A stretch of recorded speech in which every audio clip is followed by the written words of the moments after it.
horas de vivir las elecciones más polarizadas de su historia y también las más importantes. Importantes para los más de 200 millones de habitantes del gigante sudamericano y también para los que estamos afuera de sus fronteras. Y es que Jair Bolsonaro, el actual mandatario ultraderechista que va por la reelección, y Luis Ignacio Lula da Silva, el 2 veces presidente y símbolo de la izquierda latinoamericana que busca repetir la hazaña ahora frente a su némesis, son viejos conocidos que representan, por cierto, dos visiones completamente distintas de país, de política y de consecuencias a futuro. Y es que lo que está en juego este 30 de octubre es mucho más que un próximo presidente. Está en juego la todavía fallida integración regional sudamericana, el futuro de la lucha contra la crisis climática mundial y sí, también la democracia.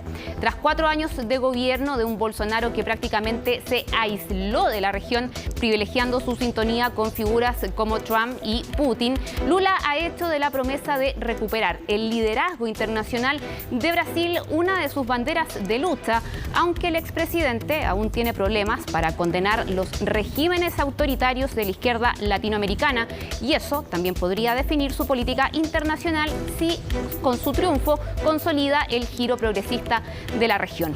Está en juego también la supervivencia del llamado pulmón verde del planeta, la Amazonía brasileña, cuya existencia es vital en medio del calentamiento global como regulador de la temperatura y cuya deforestación se ha acelerado como nunca en 15 años. Y ojo, solo en este primer periodo de gestión de Bolsonaro.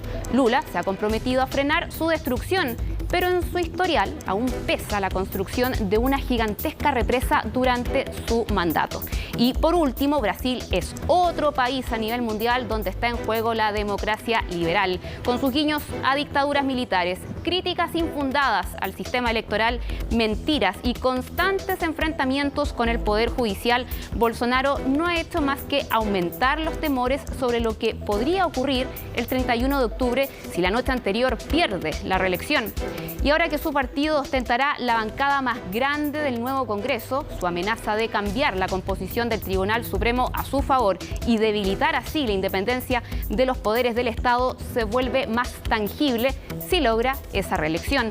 Decir entonces que hay mucho en juego este domingo no es solo un mero cliché. Soy Jacinta Molina y aquí comienza Conexión Global Prime.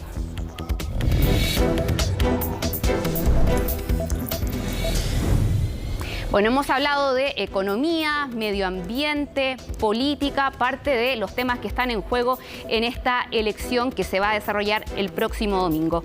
De eso y más nos cuenta este informe que preparó, de hecho, nuestra compañera Laura Soto.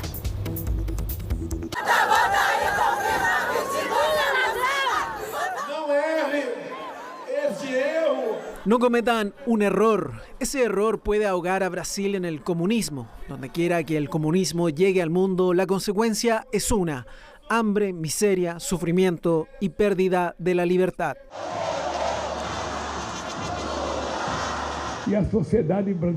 La sociedad brasileña aprenderá muy rápido la diferencia entre nuestra candidatura, que defiende la verdad y la democracia, y por otro lado, un candidato al que no le gusta la democracia, al que no le gusta la cultura, al que no le gustan los libros, que prefiere hablar de armas.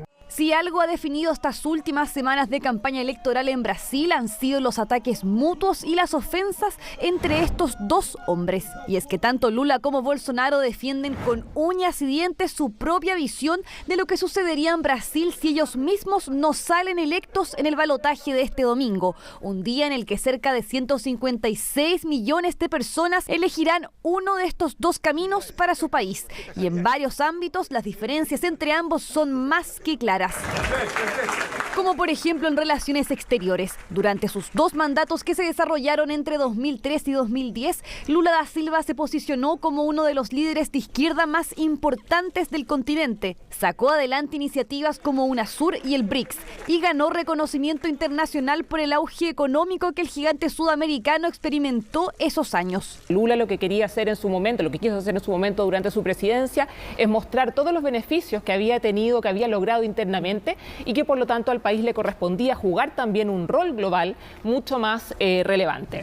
Jair Bolsonaro, en tanto, se ha mantenido relativamente aislado internacionalmente, en gran parte por su manejo de la pandemia y su política ambiental. Cuando llega el presidente Bolsonaro, toma o tiene una decisión de establecer una política exterior que busca desideologizar la política exterior. Busca, o lo que él señala, busca que tienen que prevalecer los valores occidentales. Señala que tenemos que tener un liberalismo económico muy claro y que los organismos internacionales son útiles en este sentido, pero no en el sentido de cuestionar lo que podemos o no hacer internamente. En ese aspecto, el ultraderechista apuesta por abrir nuevos acuerdos bilaterales, mientras que el izquierdista promete en un tono nostálgico recuperar el protagonismo de Brasil en el mundo. No creo que Bolsonaro sea capaz de hacer el giro necesario para ajustar la política externa de Brasil.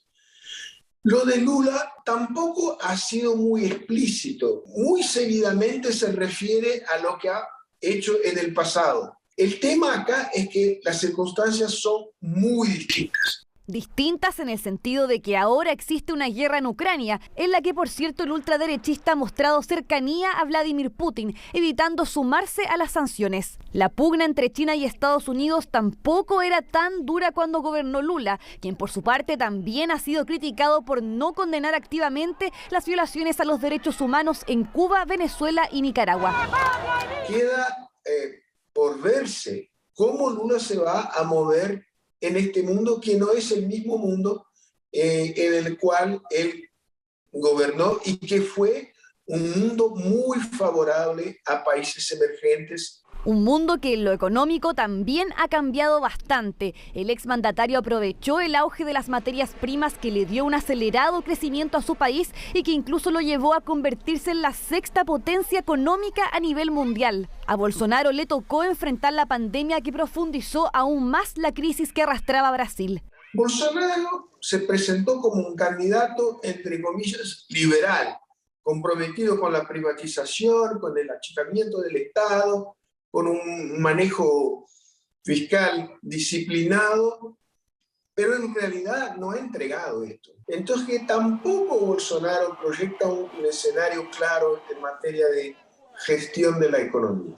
Pero lo que sí hay mayores indicios y levanta temores es la posibilidad de que con Bolsonaro se menoscaben las instituciones democráticas. Esto por sus intenciones de cambiar la composición de la Corte Suprema y sus reiteradas críticas en contra del sistema electoral del país. El liderazgo de Bolsonaro es un liderazgo de una figura, yo no sé cómo llamarlo, autoritario. O sea, son liderazgos de ultraderecha que no tienen valores democráticos, pero que han surgido en el campo de la democracia. Y en el ámbito medioambiental tampoco tiene muchos puntos a favor. Bajo su mandato, la Amazonía registró su mayor deforestación en 15 años y la violencia contra los pueblos indígenas ha aumentado, así como la presencia de organizaciones ilegales que explotan sus recursos. Puede estar en una situación donde se vea forzado a ajustar un poco su política medioambiental, ¿no? Por presión externa, sobre todo. Si no hay un giro en relación a este tema, Brasil se convierte en un paria, en definitiva se convierte en un paria internacional. No es el caso de Lula, que desde un comienzo ha manifestado su intención de proteger el pulmón verde del planeta. Es parte de lo que está en juego este domingo en un balotaje en el que todo puede pasar. Ahí estaba el completísimo informe de Laura Soto sobre lo que está en juego en estas elecciones en Brasil. Y vamos a tomar contacto ahora con ese país, con Sao Paulo, donde está nuestro próximo invitado, Mario Braga. Él es analista de riesgo político en Control Risks. Muchas gracias, Mario, por acompañarnos a esta hora acá en CNN Chile para profundizar de estas importantes elecciones. ¿Cómo estás? Hola Jacinta, gracias a ti, es un gusto. Mario, ¿cuál es el ambiente que se está viviendo a esta hora, aprovechando que te tenemos allá en Brasil, en Sao Paulo, un estado, una ciudad muy clave, por cierto? ¿Cuál es el ambiente ya a pocas horas de esta segunda vuelta?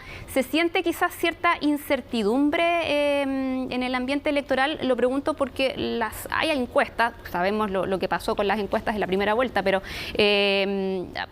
pese a ese cuestionamiento, han arrojado que esto podría ser incluso una especie de empate técnico. No sé cómo se está leyendo ese insumo en Brasil hasta ahora.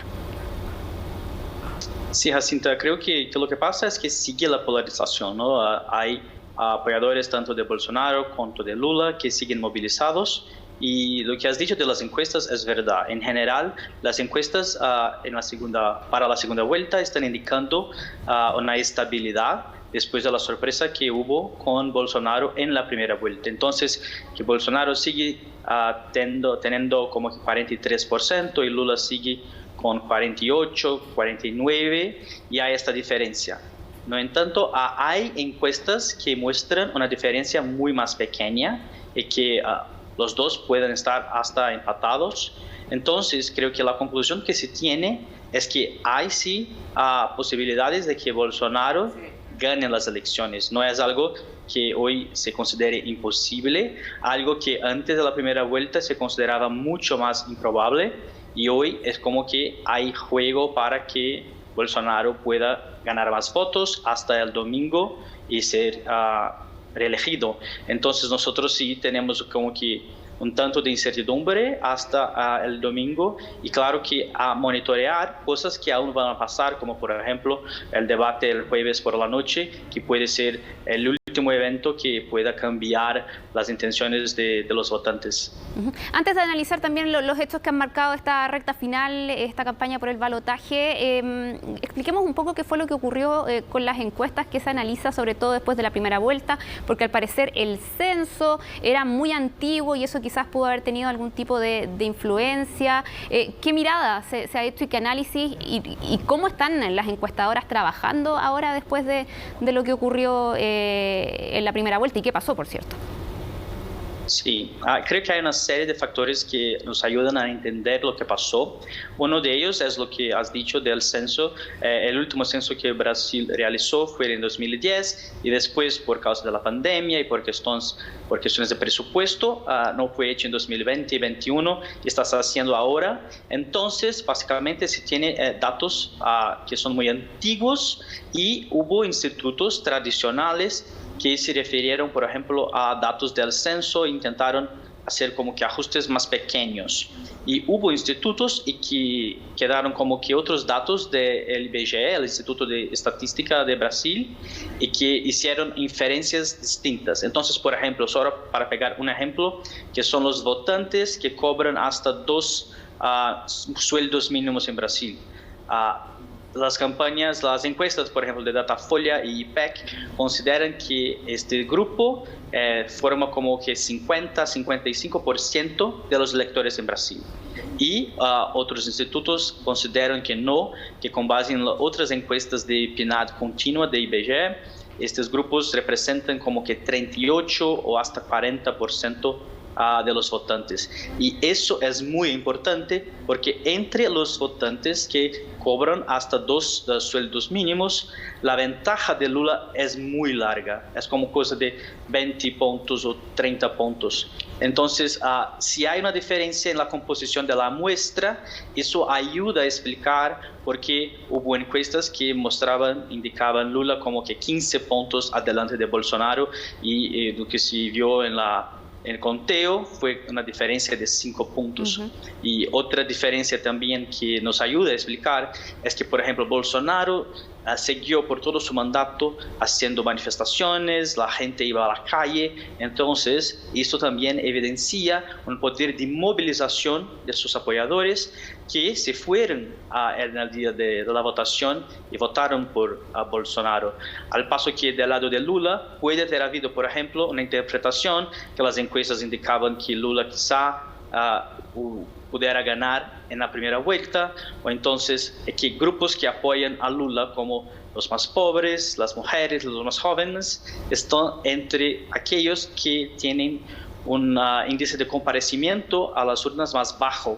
Entonces, estas diferencias, junto con diferencias de metodología, nos ayudan a entender la diferencia entre las encuestas y lo que pasó en el 2 de octubre en Brasil.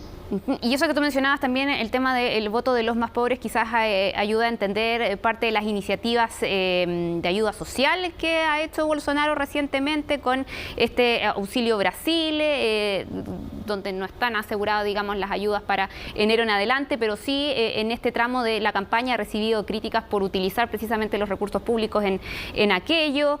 También con el tema de la movilización, que no está asegurado en todo el territorio a manera gratuita, digo, pero sí hay algunos municipios municipios que recientemente han dicho que van a facilitar precisamente eliminando ese cobro para que mayor gente pueda votar, y eso se ha hablado que beneficia a Lula. ¿Están así? Eso, perfecto. Lo que pasó es que Bolsonaro sabe que entre los más pobres Lula es mucho más popular. En los gobiernos de Lula desde 2003 hasta 2010 fue cuando, por ejemplo, el sueldo mínimo en Brasil tuvo como que ganos acima de la inflación, como que una grande parte de la población salió de la miseria, de la pobreza. Entonces hay una memoria de muchos electores de que fueron los años de Lula en el gobierno, y ahora lo que Bolsonaro intenta hacer es mostrar que si sigue en la presidencia puede también hacer las cosas mejorar. Entonces Brasil sigue teniendo como que inflación de los alimentos que sigue alta, y cuando Bolsonaro intenta, por ejemplo, aumentar el valor del Auxílio Brasil, que es como que un dinero que la gente gana del gobierno, lo que está intentando hacer... exacto, es el nuevo Bolsa Familia que cambió de nombre para que sea algo que se asocie al gobierno de Bolsonaro y no al gobierno de Lula, por ejemplo. Entonces son estrategias que intenta hacer para ganar el apoyo entre este grupo, pero que sigue teniendo como que Lula como el favorito, pero se puede ver que hubo una diferencia en la primera vuelta. Entonces que sí que esta estrategia de Bolsonaro de utilizar como que dinero público está teniendo, por ejemplo, una diferencia marginal pequeña, pero que sí le gana votos para la segunda vuelta. Y eso es un cambio, por cierto, en la estrategia que él se planteó al asumir el gobierno. No llegó con ese tipo de políticas públicas. Sí, es una crítica que se hace, que está haciendo eso solo ahora, solo en los últimos meses antes de las elecciones, y que no fue una política pública implementada a lo largo de los años de su mandato. Entonces que sí que tiene como que una intención electoral, y hubo encuestas que indicaron que parte de los votantes percibe las cosas así, y que, por ejemplo, les van a sacar a cobrar este dinero, pero siguen apoyando a Lula porque entienden que de una manera más estructural Lula tiende a les ayudar más si es elegido presidente, por ejemplo. Mario, hablemos de los acontecimientos que han marcado estas semanas de cara al balotaje. Hubo ya un primer debate donde asistieron ambos, se vio quizás un poco más civilizado, pero aún así fueron también intervenciones cruzadas duras entre ellos. Y está también las explicaciones que de cierta manera ha tenido que salir a dar Bolsonaro, pese a tener el respaldo de un resultado inesperado en primera vuelta, en cuanto a esta entrevista que dio sobre estas niñas migrantes venezolanas, que las asoció ahí con la prostitución, generando críticas, por cierto. También recientemente, el fin de semana, cuando un aliado político, exdiputado, se atrinchera, también protagoniza un enfrentamiento con la policía. ¿Eso puede tener algún efecto en el desarrollo de lo que venga de cara a esa elección? ¿Puede afectar a Bolsonaro? Creo que va a afectar la manera como su campaña está haciendo las estrategias, porque lo que pasó es que después de la primera vuelta, con una sorpresa de un resultado más fuerte, que empezaron el mes de octubre como que muy bien, como que muy animados, sus apoyadores como que una confianza más grande de que podrían ganar.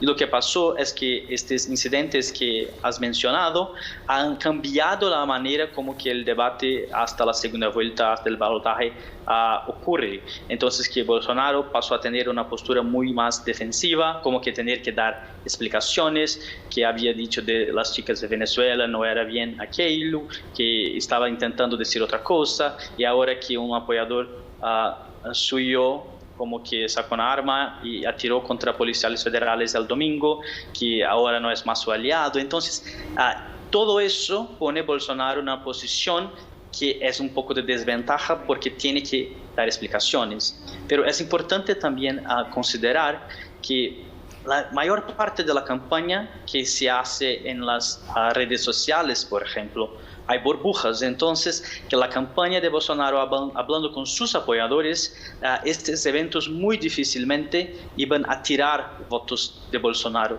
Creo que lo importante y el impacto que pueden tener para las elecciones es influenciar la parte de los votantes que o estaban indecisos o que votaron por candidatos de la tercera vía, como se llamaba, pero Simone Tebet o Ciro Gómez en la primera vuelta. Y de eso estamos hablando como que de 8% de los votantes. Claro que es un número que es importante, que puede decidir, pero son ellos que están más expuestos o que están más susceptibles a cambiar de opinión o que un evento puede les influenciar a votar o a Lula o en Bolsonaro.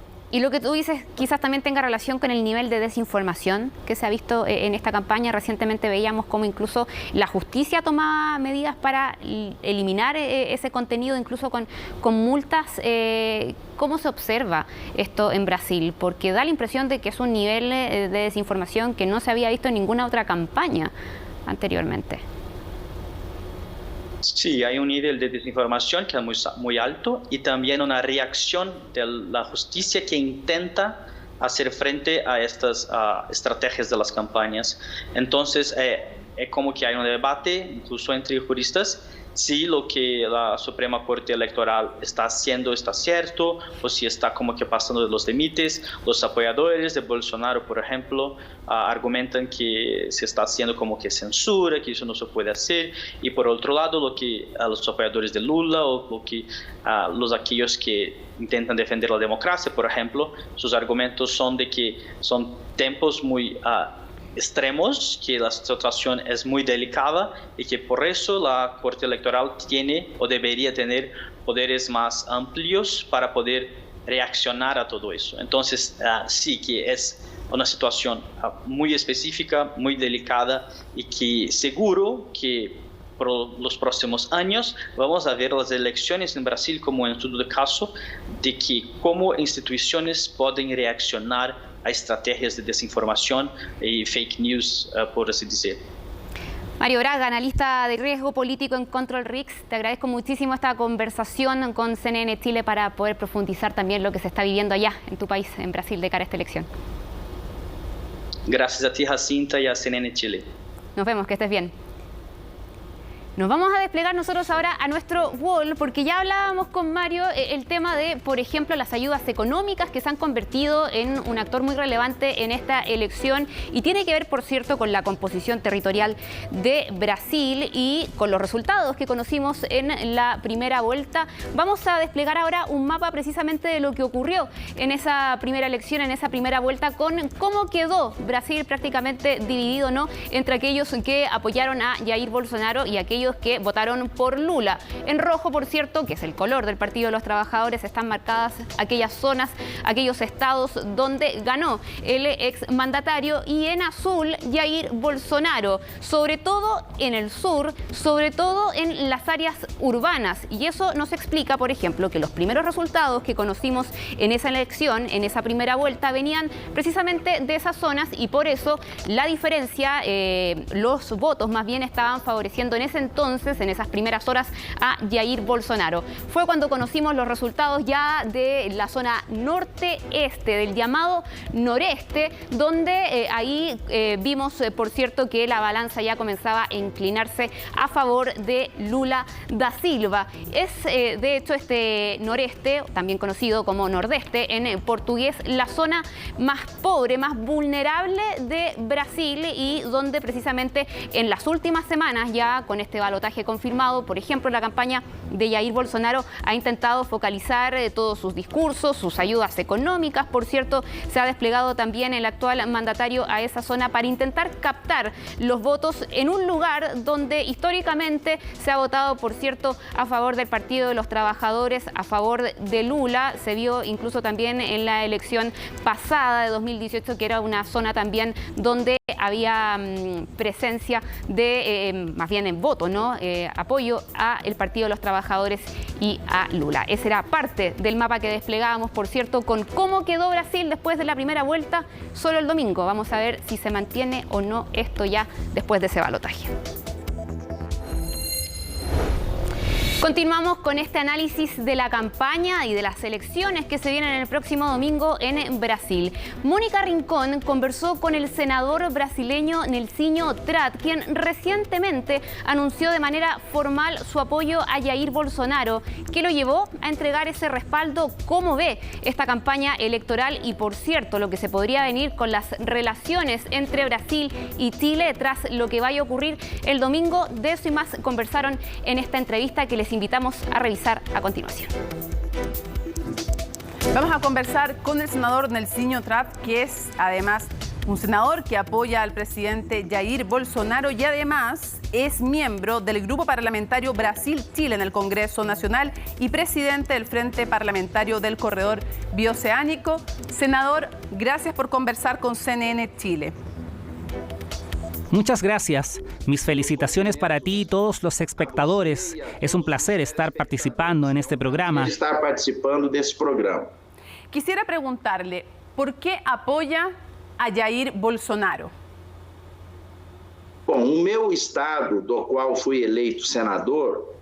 Mi estado, del cual fui elegido senador, es un estado centrado en el agronegocio y este es un sector, aquí en la sociedad brasileña, que apoya masivamente, en su mayor parte, al presidente Jair Bolsonaro. Su mayoría apoya al presidente Jair Bolsonaro, de tal sorte que de tal manera que, respetando a los que piensan diferente, estoy apoyando al presidente Jair Bolsonaro. ¿Cómo cree que sería un gobierno de Lula da Silva? ¿Qué piensa de él? Olha, eu penso na qualidade de médico. Creo, como médico que soy, que cada uno tiene sus puntos fuertes y débiles. As suas virtudes e os seus defeitos. Os governos que eu já presenciei do Partido dos Trabalhadores. Los gobiernos que he visto del Partido de los Trabajadores, en el caso representado aquí por el candidato y expresidente Lula, es un gobierno que tiene una huella muy fuerte en el tema social. El que más lo necesita, el más humilde. La presencia de acciones sociales en el gobierno de Lula es algo que marcó el tiempo que fue presidente. E outra questão também, que até hoje se comenta no Brasil, é programa. Otro tema que todavía se está discutiendo en Brasil es un programa de vivienda llamado Minha Casa, Minha Vida. Entonces entiendo que el gobierno del PT tiene esas marcas más preponderantes. Esas marcas más preponderantes.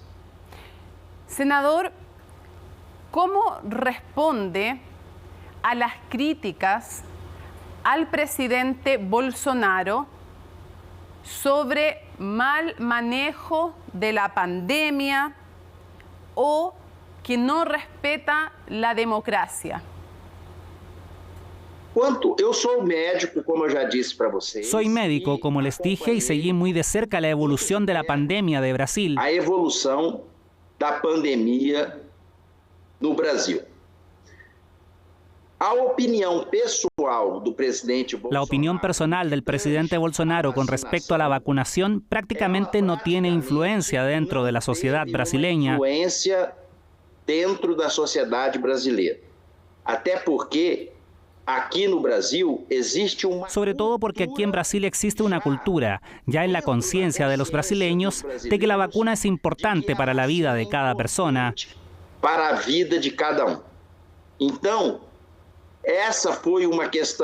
este era un tema con el que no estaba de acuerdo, no estaba a favor, puse las críticas abiertamente, como debe hacerse en un proceso democrático. Como se debe ser feita num processo democrático, mas aqui no Brasil teve programa de vacinação. Pero aquí en Brasil hubo un programa de vacunación masivo que nos hizo superar la pandemia de manera sobria. A pandemia de maneira sóbria.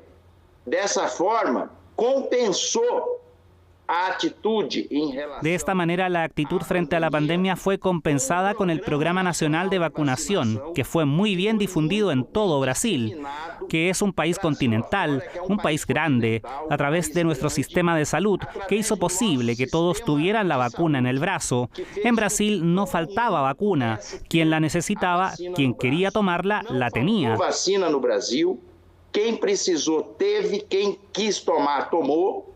Y ese es un tema que para nosotros, con el paso de la pandemia, es una página que dimos vuelta. Es página virada. Sí. Y la crítica de que Bolsonaro no respeta la democracia y que tal vez no reconocería los resultados si es que él pierde. ¿Qué cree usted? Eu não creio que isso. No creo que esto pueda ser puesto en práctica por el gobierno de Bolsonaro. Pelo governo Bolsonaro, até porque as próprias sociedade brasileira. Sobre todo porque la propia sociedad brasileña mostró en la primera vuelta de esta elección cuánto respeto tiene por el resultado proclamado. Ao resultado proclamado. Não houve incidente. No hubo incidentes, no hubo demostraciones más cálidas. Quien ganaba, ganaba. Quien perdía, perdía en esta primera vuelta. Y la diferencia fue pequeña. Fueron menos de 4 puntos porcentuales lo que separaba al primero del segundo lugar. Entonces creo que la sociedad brasileña ya ha asimilado este tema. Ya asimiló esa cuestión. Los observadores internacionales que vinieron a ver las elecciones en Brasil se fueron de aquí reconociendo unánimemente aquí, prácticamente na sua unanimidade, todos reconhecen que las elecciones fueron tranquilas, pacíficas, limpias y que prevaleció la democracia, como sucederá. Eso se lo puedo asegurar. ¿Cómo deberían mejorar o cambiar o cómo deberían ser las relaciones entre Chile y Brasil? Usted es miembro del grupo parlamentario y usted sabe que han sido un poco complejas en este tiempo entre el presidente Bolsonaro y el presidente Boric. ¿Cómo serán las relaciones entre Chile y Brasil si gana Lula o si gana Bolsonaro? O que a gente observou aqui nos governos que ideológicamente. Lo que observamos aquí en gobiernos ideológicamente diferentes al gobierno de Bolsonaro es que al principio pudo haber una crítica puntual a tal o cual gobierno. A esse ou aquele governo. Porém, a tradição brasileira. Pero la tradición brasileña, pacífica, de fomentar, de estimular las relaciones diplomáticas, principalmente con países de América del Sur, es más fuerte que cualquier acción ideológica de tal o cual presidente. Cualquier ação ideológica desse ou daquele presidente. O Congresso brasileiro. El Congreso brasileño no aceptaría una ruptura de cualquier relación ideológicamente adversa que se pueda tener con cualquier país. Diverso ideológicamente que se possa ter com qualquer país. Especialmente con un país como Chile. Como Chile, que tem uma tradição amistosa. Que tiene una tradición de amistad muy fuerte con Brasil. A gente aqui no Congresso. Aquí en el Congreso pertenecemos a un grupo parlamentario y lo que escuchamos aquí es que quien gane tiene que impulsar cada vez más esta alianza entre estos dos países. Esa parceria desses dois países. Y para cerrar, ¿cuáles son los principales desafíos, los principales problemas de Brasil que debería enfrentar el próximo presidente, sea que gane Lula o sea que gane Jair Bolsonaro esta elección? Nós temos o grande desafio da retomada do desenvolvimento econômico pós essa pandemia. Tenemos el gran desafío de retomar el desarrollo económico después de esta pandemia que afectó al mundo entero. Os conflitos bélicos que están ocorrendo. Tenemos que darnos cuenta que los conflictos bélicos que se están dando en el mundo, por ejemplo, Rusia con Ucrania, necesitan a través de un análisis de la oportunidad de los países de América del Sur para que podamos promocionar nuestros productos y dinamizar nuestras economías. Os nossos produtos e estimular as nossas economias. Dificuldades vão existir. Existirán dificultades porque el precio de los combustibles está aumentando en todo el mundo a raíz de este conflicto, de los alimentos. Pero los gobiernos, cada vez que son avalados, instituidos por voto popular, cobran fuerza para poder implementar sus cambios y hacer cumplir las conquistas que el pueblo necesita. Y hacer valer as conquistas que o povo precisa. Nós aqui no parlamento estamos prontos para isso. Aquí en el Parlamento estamos listos para eso, ya sea que el presidente Bolsonaro sea reelegido o que el presidente Lula vuelva a ser presidente de Brasil. Lo que queremos es el desarrollo económico de nuestra población. Senador Nelsinho Trat, muchísimas gracias por habernos acompañado en CNN Chile. Te agradezco, Mónica. Un abrazo para ti y para todo el público que nos acompañó. Muchas gracias. Muito obrigado. Era la entrevista de nuestra compañera Mónica Rincón con el senador Nelsinho Trat. Hemos tenido acá opiniones críticas a lo que ha sido la gestión de Bolsonaro. Escuchábamos recientemente a un congresista que acaba ya de entregarle su apoyo recientemente. Por eso hemos querido también abarcar las diversas posturas que se han manifestado de cara a esta elección del próximo domingo, que les hemos dicho es muy relevante también en términos regionales porque podría consolidar ya un giro de Sudamérica hacia los gobiernos más progresistas de izquierda, y de hecho un mapa es la mejor forma de mostrarles precisamente esa situación. Hemos preparado esta siguiente gráfica que nos muestra un mapa de la región de Sudamérica con la conformación, si lo medimos por cierto, en países gobernados por políticos de derecha, de izquierda, y la gran interrogante que tenemos en estos días, Brasil, por cierto, actualmente gobernado por Jair Bolsonaro, exponente de lo que los académicos también, los especialistas llaman ya una derecha más dura, derecha radical, extrema derecha también considerado Jair Bolsonaro, por cierto, por sus diversas posturas también a nivel político. Y en rojo, lo que nos muestra la mayoría de este mapa a nivel regional es que claramente hay acá un dominio mayor de aquellos gobiernos liderados por políticos de izquierda. Es el caso de Argentina, es el caso de Perú, de Bolivia. Este año se han sumado Colombia con Gustavo Petro, por cierto también Chile, nuestro país, con el presidente Gabriel Boric, y este color azul que era predominante, digo, hace solo unos años atrás, cuando precisamente Bolsonaro llegaba a la presidencia de Brasil, ha ido disminuyendo y ahora solamente vemos exponentes de la derecha en el poder, en Uruguay, en Paraguay, también en Ecuador, y de momento Brasil tiene ese color, aunque lo hemos puesto en otro para hacer la diferencia verde, porque sabemos que eso se va a definir recién este domingo. Y por cierto, el tamaño de Brasil, también lo que hemos conversado, ¿no?, de este peso político regional que tiene acá en Sudamérica, pero también a nivel internacional, hacen que lo que sea que vaya a suceder este domingo vaya a ser también relevante en esa materia. Por cierto, Brasil, si gana nuevamente Bolsonaro, sería ya uno de los pocos mandatarios de derecha. En este caso estamos hablando, por cierto, hacemos la distinción de un representante de la derecha más radical, que incluso ha tendido ahí puentes con, por ejemplo, líderes como Víctor Orbán en Hungría, recientemente con Vladimir Putin en Rusia, y por cierto también sabemos las relaciones estrechas que tenía con el entonces presidente estadounidense Donald Trump.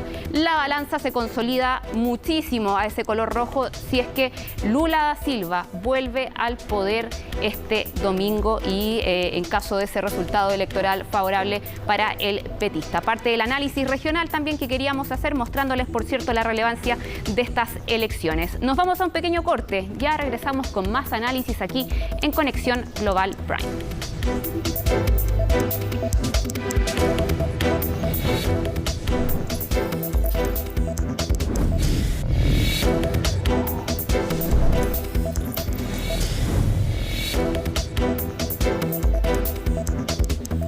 Y seguimos analizando estas elecciones en Brasil y está con nosotros acá en el estudio Thalita Santiago Tanchait, espero haberlo dicho correctamente. Ella es ciudadana brasileña, está acá en Chile, pero además ella es investigadora asociada en el Instituto de Ciencias Sociales de la Universidad Diego Portales. Thalita, muchas gracias por estar con nosotros acá en CNN Chile. Gracias a ti por la invitación. Thalita, la pregunta central de este análisis que estamos haciendo acá en Conexión Global Prime es ¿qué está en juego en esta segunda vuelta en Brasil? A tu juicio, ¿qué está en juego? Bueno, yo creo que hay 3 puntos que son importantes. El primer y el más importante punto está en juego nuestra democracia, porque el gobierno de hoy día es un gobierno que ha dañado mucho la democracia y que no sabemos qué puede pasar si, por ejemplo, si Bolsonaro gana estas elecciones, quizás sería el fin de la democracia brasileña. Entonces creo que este es un punto importante, la recuperación de la democracia o la deterioración total de la democracia. El segundo punto que me parece que es importante tiene que ver con el estado de bienestar social en Brasil y la estructura de protección social que teníamos y que también ha sido muy dañada en los últimos años. Y el tercer punto, que yo creo que en especial hablando de política internacional es importante, creo que tiene que ver con el rol de Brasil como un actor político relevante en nivel regional y internacional. Y ahí mirando especialmente para el tema de la agenda climática y ambiental, en que Brasil juega un rol muy importante, pero que hoy día no está, y que estas elecciones también van a decidir la capacidad de Brasil de responder en conjunto con otros países a esta crisis climática y ambiental. Parte de esos puntos nosotros ya los habíamos analizado también al inicio de esta edición, pero mencionas uno que es bastante particular y que ha sonado muchísimo en esta campaña. Tiene que ver el tema de las ayudas sociales. ¿Por qué? Porque, claro, también se ha acusado a Bolsonaro de cierta manera de abusar del control que él tiene precisamente estando en el gobierno de el fisco y también aumentar estas ayudas sociales. ¿Cómo se ha visto también esta situación? Sobre todo porque ni Bolsonaro ni Lula han podido asegurar, por ejemplo, si estas ayudas se pueden mantener y con qué monto desde enero del próximo año. Claro, yo creo que hay dos puntos ahí. El primer punto es que en Brasil teníamos un Estado social de derecho, con, por ejemplo, educación pública gratuita y de calidad, un sistema único de salud, un sistema único de asistencia social. O sea, desde 88, desde nuestra Constitución, que tenemos un Estado que se fue construyendo teniendo como horizonte un estado de bienestar social. Y esto sí que ha sido muy dañado en los últimos años. Y hoy día estamos con una salud muy precaria, una educación muy precaria, con más de 33 millones de personas pasando hambre, etc. El otro punto tiene que ver con las ayudas que hizo Bolsonaro pensando puramente en las elecciones y en el juego electoral. Y que esto, o sea, es algo que se va a terminar después que se termine esta segunda vuelta, y ahí las personas que están recibiendo una ayuda por un mes, 2 meses, van a volver a una situación muy difícil en términos de sus condiciones de vida y en un contexto en que el Estado social de derecho ha sido muy dañado, precarizado. Para contextualizar, es esta llamada iniciativa Auxilio Brasil, ¿no? Que esa es claro, la que inició Bolsonaro justo Auxilio en este Brasil, año. Sí. Tú mencionabas también el tema de la merma, el daño a la democracia. En específico, ¿dónde ves tú que se ha deteriorado la democracia brasileña? En términos de separación de poderes, por ejemplo, nosotros tenemos hoy día una Corte Suprema y un presidente que no tiene relación, porque el presidente está todo el día hablando mal de los ministros, de las ministras y etcétera. Tenemos también, por ejemplo, varias reglas constitucionales con respecto, por ejemplo, al uso de dinero público en época de elecciones que no están siendo respetadas. Vivimos un proceso muy grave de persecución de periodistas, de persecución de profesores universitarios. Entonces yo creo que ha sido dañada en varios niveles, y más que eso, tenemos un presidente que todo día habla que nuestro sistema de votación no es confiable, cuando todos los organismos internacionales, expertos, etcétera, dicen que no solamente es confiable, sino que es un modelo mundial. Bueno, la única vez que no criticó el sistema electoral prácticamente en los últimos meses es cuando aumenta en porcentaje finalmente en la primera vuelta, porque claro, le convenía. A propósito de eso, ¿hay temor de que él no reconozca el resultado si es que pierde el día siguiente de la segunda vuelta? Lo pregunto porque he leído algunos análisis que hablan que él más bien es mucho de amenazar, de hablar, pero cuando llega el momento quizás de concretar ese tipo de amenazas, no lo hace, que se ha visto en algunas intervenciones el año pasado sobre todo. Sí, yo creo que la campaña de Lula, por ejemplo, está en su estrategia política, tienen como que dos estrategias. La primera estrategia es ganar las elecciones, pero la segunda estrategia es garantizar el cambio de mando. Y por esto me parece que Lula en los últimos meses y en especial en esta segunda vuelta estuvo buscando una gran cantidad de apoyos del mundo político, desde políticos tradicionales de derecha hacia políticos tradicionales de izquierda, para construir un clima en que no sea posible que Bolsonaro intente no reconocer las elecciones o que pase algo como lo que pasó en Estados Unidos con la invasión del Capitolio. ¿Y crees que es posible que Bolsonaro se reste de un cambio de mando en la eventualidad que pierda? ¿Sería eso? ¿Que no estés? Ajá. ¿Grave sí. en la tradición brasileña de la transición al poder? Sí, no me impresionaría. No, sí, creo que sería posible. Volviendo al tema ya de las relaciones, por cierto, y tú mencionabas también el impacto que ha tenido Brasil a nivel internacional, a nivel regional, y que de cierta manera perdió en los últimos años. ¿Qué viene para quien gane? Ya sea Jair Bolsonaro si logra la reelección, y Lula, que ha convertido el tema del rol de Brasil en el ámbito internacional prácticamente en una bandera de lucha. ¿Qué desafíos van a tener? Considerando también que hay una situación compleja a nivel mundial, por cierto, económicamente, y también marcada por una guerra en Europa. ¿Qué desafíos van a tener en esa materia? Bueno, yo creo que a nivel internacional lo que pasa es que Brasil hoy día es un actor político irrelevante, pero al mismo tiempo que es un actor político irrelevante, lo que pasa en Brasil tiene una relevancia súper importante, en especial teniendo en cuenta que hoy día toda la agenda internacional habla de la crisis climática y ambiental, y somos el país que tiene la Amazonía y que tiene varios otros biomas muy importantes. Entonces creo que si sigue Bolsonaro, vamos a seguir en este rol de irrelevancia a nivel internacional. Y lo que me parece que es el desafío de un presidente y de un liderazgo político en Brasil hoy día es reconstruir los espacios que hay en América del Sur de integración y de cooperación regional, porque América del Sur no es nadie sin Brasil, pero Brasil tampoco es alguien sin los otros países de América del Sur.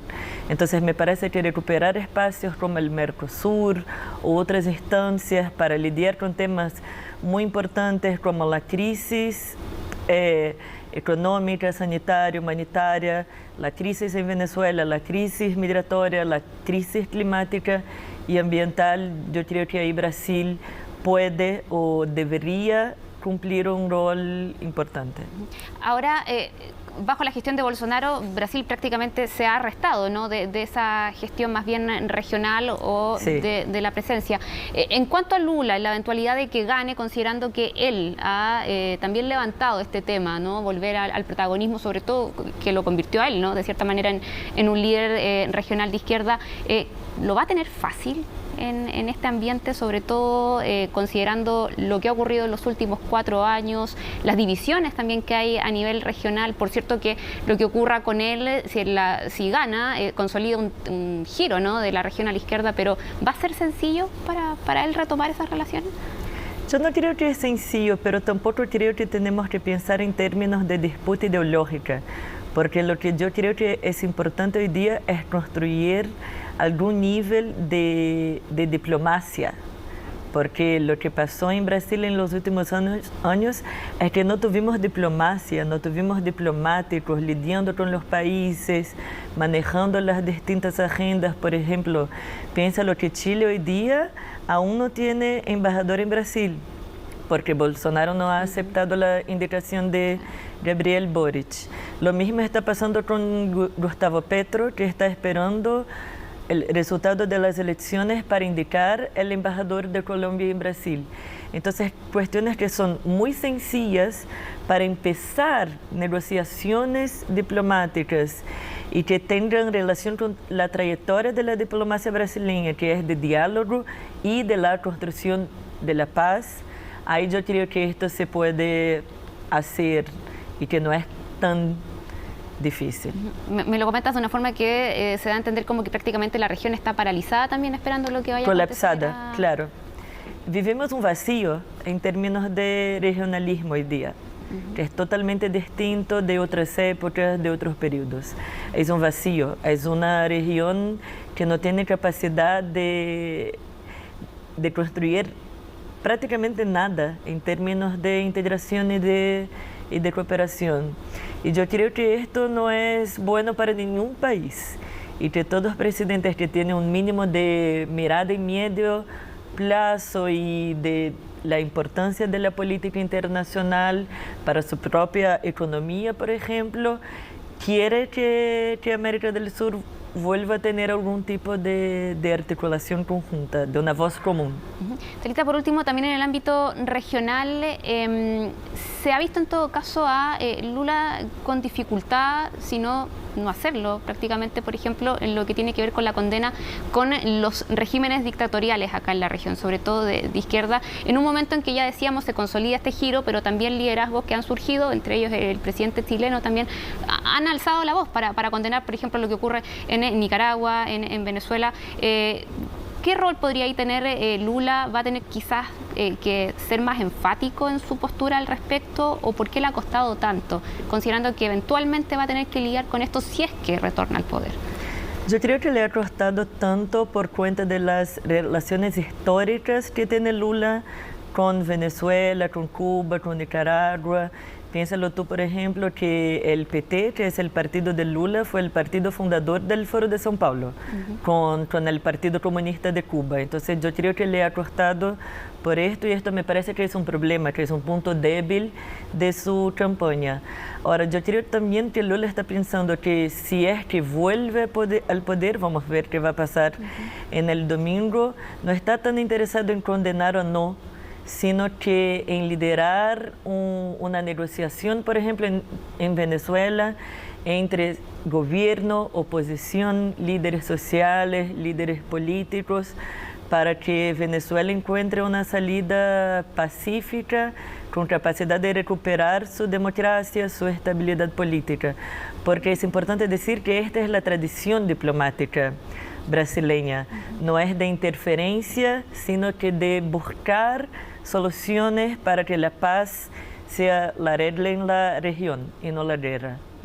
Thalita, te quiero agradecer esta participación y conversación con nosotros acá en CNN Chile para poder profundizar, por cierto, sobre este tema, porque hemos marcado también la relevancia que tienen estas elecciones, esta segunda vuelta en particular en Brasil. Así que muchas gracias por compartir también tu análisis con nosotros.